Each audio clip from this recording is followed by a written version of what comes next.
Welcome back, boxing fans, to another great show with Sean on boxing.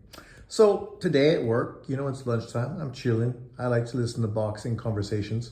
And I have no problem, nothing but respect for True School Sports. It's just that, like anybody who talks about sports, obviously you're going to have disagreements. And with him, I feel on certain circumstances, he has a real strong opinion about certain things. Back in the day, there was lots of negativity towards Lomachenko, which I just did not understand at all. There was also lots of negativity about Canelo Alvarez, which, you don't have to like these guys, but talking out of pocket about these fighters when you're giving other fighters who are far lessly proven than them more credit or not holding them to the same standards, right? This kind of hypocrisy that we see a lot on YouTube. And recently, it's kind of been a newy negativity, right? And I know he covers Japanese boxing more than anyone. So, and he's obviously in Japan right now. But there's not much room to be critical of Inui. And today, there was criticism towards Junto Nakatani. And see, this is the problem I have with some people. Like, he's been openly pushing for Inui to move up to 126 pounds so that his guy, the guy that he supports, the guy that he knows, the guy he's got a personal relationship with. So obviously this is going to cloud your perspective more than, say, me, who is not affiliated with any boxer and in truth doesn't have any skin in the game in that sense of the word, right?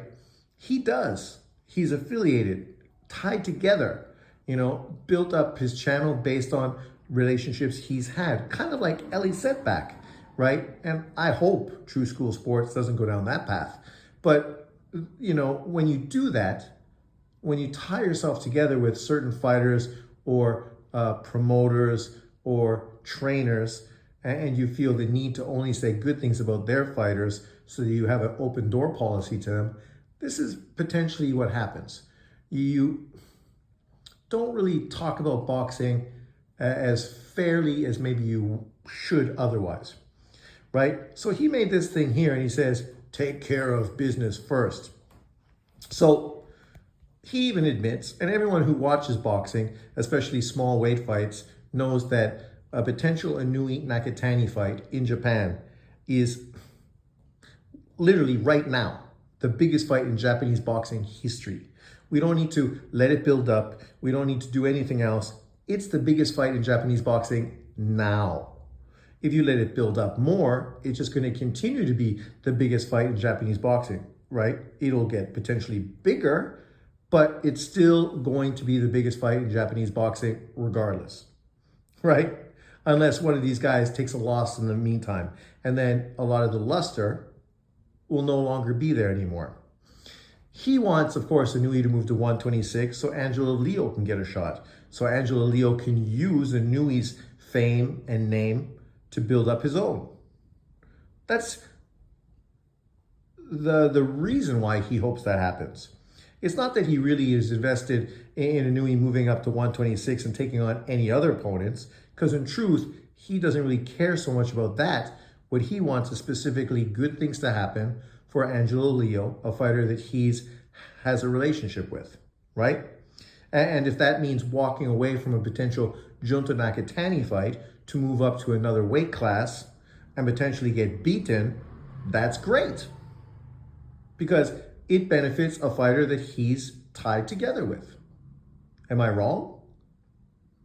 Whereas me, being just a boxing fan, realizing that 126 historically hasn't done what they've needed to do, unify titles, even back when you had Leo Santa Cruz and Gary Russell PBC fighters and we were waiting for unification for them, it never fucking happened.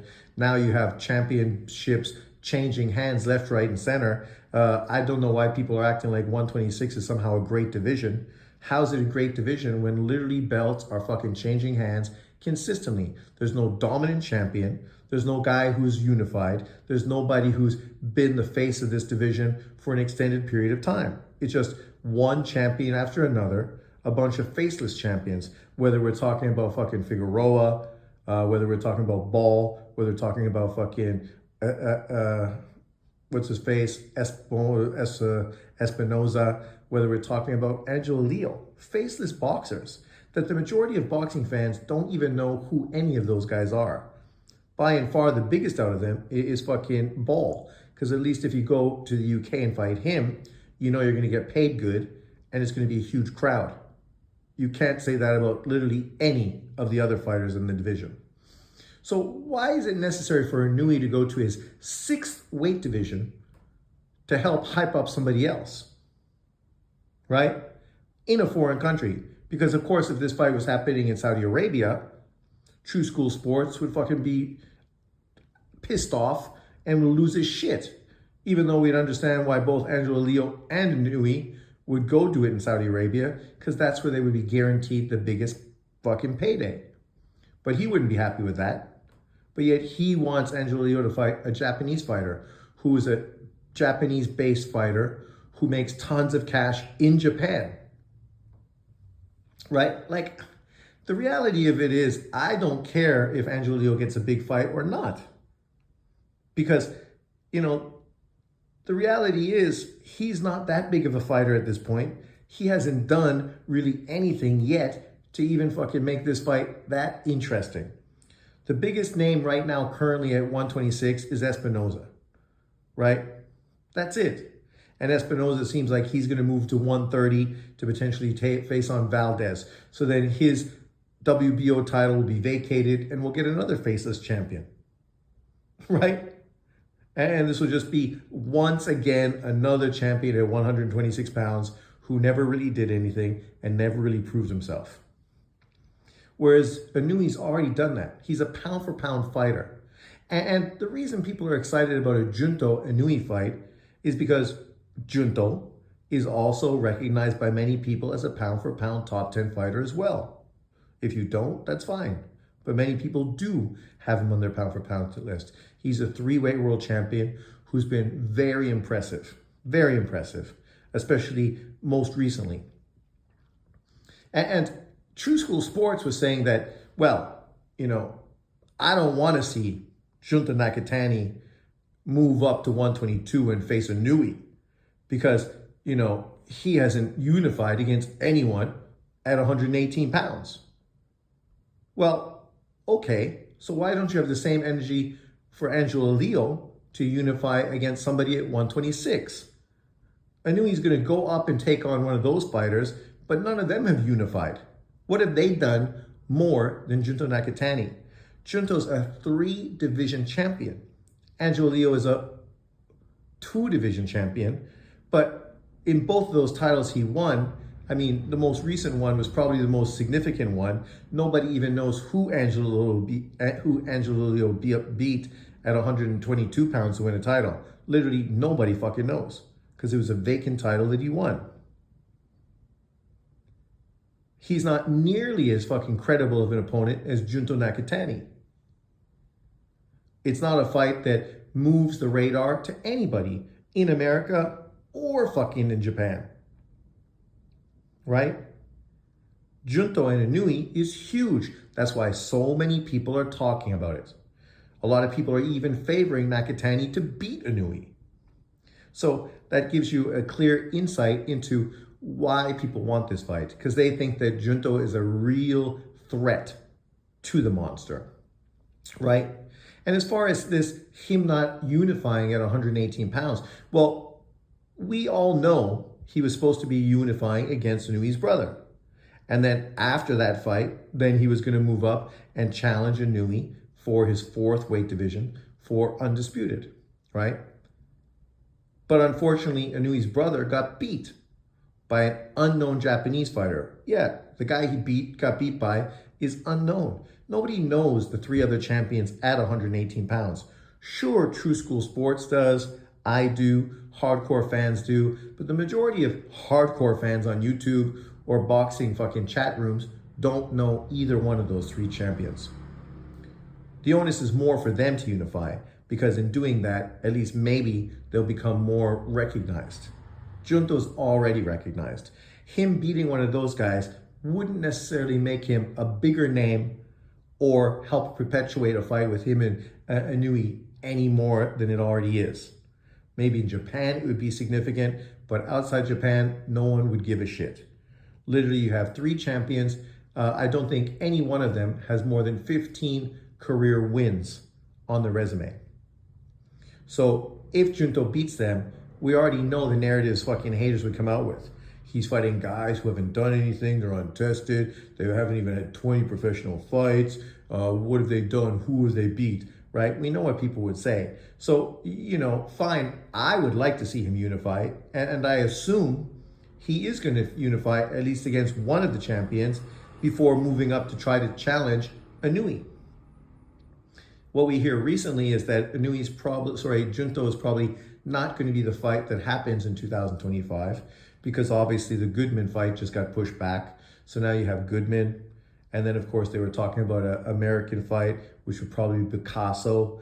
And of course, MJ's Matchroom is pushing hard for that fight. And potentially they might even force him to take that fight or get him stripped by the WBA, which would mean then potentially doing that fight in America and then doing the Picasso fight as the third fight. So in all reality, a Junto Inoue fight probably isn't happening until 2026, but that's fine. It gives both guys a chance to continue doing what they've been doing, which is beat the crap out of the opposition. As far as 126, Inoue is no closer to moving to 126 fucking now than he was fucking a year ago. And in reality, this might be his best division right now. He may never move out of 122. And in truth, he doesn't need to. When you have potential pound-for-pound fighters like Junto Nakatani and Bam Rodriguez down there at 115 pounds, you have the kind of names that would really cement Inoue's legacy. Whereas none of the guys you're going to face at 122 do anything to significantly build his legacy, because none of them have done fucking anything in the sport of boxing worth talking about. Let's keep it 100. I just found it funny that Junto had to unify, but Leo doesn't. And I know he went on to blame Bob Arum. It's all Bob Arum's fault that Leo doesn't have to unify because the opportunity is just not there for him. That sounds like you're putting up fucking roadblocks to criticize one fighter, but to defend your fighter, knowing the backlash that would come back based on your hypocrisy. Because literally, it's your hypocrisy. You made a statement towards one guy, and then you fucking gave the other guy a pass on the exact same scenario. And as far as Inoue, he doesn't need to fight MJ. He doesn't need to fight anybody at 118, or 122, as you just stated. He's more than able to move up to 126. He is the cash man at 126, 122, 118. So being in that position, like a Canelo or a Tank Davis, it means everyone is chasing him. Nobody is chasing the opponents. No one cares about the 126 guys. No one's caring about the 118 dudes. The only relevant fighter is Inoue. The other thing I thought that was kind of hypocritical is that if Inoue does lose his title, his WBA title, and is just a 3-belt unified champion because he gets stripped by the WBA for not fighting MJ next, then the Junto fight is not significant because it's not for undisputed. So Inoue fighting Junto for 3 belts at 122 pounds is insignificant, and because of that, that huge fight shouldn't happen because it's not as significant as the undisputed title. But yet, Inoue moving up to 126 to take on Angelo Leo for fucking 1 title out of 4, somehow that should happen because that somehow is more significant. So you moving up to take on a guy with 1 belt is more significant than Junto moving up to take on a champion who's unified 3-belt. See, once again, hypocrisy. You expect these guys in these 2 divisions to do far more than you expect your hometown fighter to do, the guy that you fanboy for. The other thing that I thought was kind of funny about the whole video was that he went on basically to say that, in Japan, these are all Japanese fighters, trying to allude to the point that because they're all from Japan, all 4 of them, this is so significant. This is something that should happen because look at it, 4 Japanese champions, obviously that is a great sort of thing to happen. Well, even though all 3 of those champions are not even close to being as significant as Inoue. So obviously Inoue is far more significant than it would be if he beat all 3 of those guys. And I don't mind him trying to become undisputed at 118. Actually, I pushed for it earlier. But if an opportunity pops up for you to face Inoue earlier, why wouldn't you jump at it? It's a career high payday and potentially is a legacy victory if you're able to beat Inoue, right? Then a star is born, specifically in Japan. But yet, the funny thing is, outside of Nick Ball, who's from the UK, I know Espinoza is Mexican, but Mexico and America, they're on the same border, it's the same fucking continent. And then, of course, you have Figueroa and of course, Leo, who both live in the States as well. Like 3 of those 4 fighters are all basically domestic UK American fighters. Espinoza fights primarily in America. That's where most of his big fights have happened recently, just like the other 2 champions. So isn't it just as significant for them to be facing each other, right? The only odd man out is potentially Ball, because of course he's from the UK. But in truth, he's the only significant fighter, because the only one that has a real big fan base behind him. Unlike Figueroa, unlike Leo, and unlike fucking Espinoza, who just don't have the huge fan bases that Ball has. And that I just felt was hypocritical. Let me know in the comment section below if you agree with True School's take on this whole situation, or if you can see what I mean when I point out this blatant hypocrisy, right? Because this is the same kind of thing I saw with Canelo, the same kind of thing I saw with Lomachenko, which had me scratching my head with some of the takes he's taken. And it's cool to have an opinion. Everybody can have an opinion. It's like his recent opinions being so anti-Saudi Arabia. You just can't make some fucking people happy, right? You just can't make some people happy. They're fucking going to always try to find something to complain and moan about. Instead of just reveling in all the fucking bastion of boxing that we're getting right now, and with the huge financial boost we've gotten, which for me makes me excited because it means I'm going to be getting a lot of great fights that I wouldn't otherwise get. As far as looking down 10 years from now, potentially about what could happen, I don't give a fuck. I'm not worried about looking 10 years down the road. I've been a boxing fan since the 70s. There was plenty of times that boxing looked like it wouldn't even get to 2024. The government was going to stop it, make it illegal because people were dying in the rings, dying post-fights. All kinds of things were happening. So there's been plenty of occurrences that made it seem as if boxing would never even last to today, but it has. And really it seems to be a bit even up spiral. So I'm happy about that. After Floyd Mayweather, Manny Pacquiao, it looked like boxing was fucking dead on the tree, but it's gradually built its way back up. So that's a great thing. And if boxing is going to continue to rise like it is in Japan, that's fucking great. But what that means is a lot of great fights are not going to happen in America. They're going to happen in Japan, right? If a lot of great big men, all the big men are from the UK, it means that most heavyweight and cruiserweight matchups that we get in boxing are mostly going to be happening in the UK, not in the States. But I'm not somebody who only gives a shit about what happens in the US. I'm from Canada, so, I didn't care where boxing was happening as long as I got to see it. It didn't matter what country it was hosting, right? When, Zaire hosted Ali and Foreman, you think people were fucking kicking and screaming moaning and groaning that this big, huge fight should be happening in the US, but it's happening in Zaire. So the majority of Ali fans and Foreman fans are never going to get the opportunity to go watch that fight live. Really? Really? Oh my God. You think anyone was saying that? Literally, I'll tell you, nobody was fucking saying that because it was irrelevant. It didn't mean anything. What was more significant was the fact that we were actually getting the fight. That's why when I look at these younger guys that thinks that they know fucking everything about everything, I scratch my head and just think, people just are so young and they just think they know everything. Yet they really don't know fucking jack shit because they just haven't lived long enough.